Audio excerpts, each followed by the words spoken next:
Hi అండి. నా last video చూసారా మీరు? నేను కొంతమంది ప్రముఖుల్ని పొగిడానండి. ఒక బ్యాచ్ ఉందిలేండి. ఎప్పుడు ఊర్లో వాళ్ళు ఏం చేస్తున్నారు, వాళ్ళ సంసారాల్లో ఏం జరుగుతుంది, నేను తెలుసుకోవాలా అన్నది బ్యాచ్ ఒకటి ఉంది. ఆ బ్యాచ్ నిన్న బాగా పొగిడానండి. పాపం వాళ్ళ ఆనందం తట్టుకోలేక ఏదేందో చేస్తున్నారంట. వాళ్ళ గురించి నెక్స్ట్ వీడియోలో కంటిన్యూ చేస్తానండి.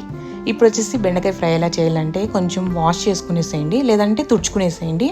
చిన్న కట్ చేసుకొని ప్యాన్లో కొంచెం గీ వేసుకోండి, బంకగా అనేది సాగదనమాట. తర్వాత మగ్గిన తర్వాత సాల్టు, కారం, అంతేనండి. సిమ్లో పెట్టి బాగా ఉడికి చేసుకునేసేయండి, మధ్య మధ్యలో కలపండి. అంతేనండి. హాట్ రైస్లోకి పిల్లలకు కలిపి పెట్టండి, చాలా టేస్టీగా తింటారు. అంత స్పైసీగా ఉండదు కదా, చాలా బాగుంటుంది. చపాతీలకు కూడా, పిల్లలకి హెల్దీ కూడా, బ్రెయిన్ అనేది బాగా ఇదవుతుందండి.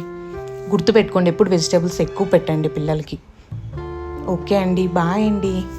నా నెక్స్ట్ వీడియోలో ఇంకొకరి గురించి మాట్లాడతా.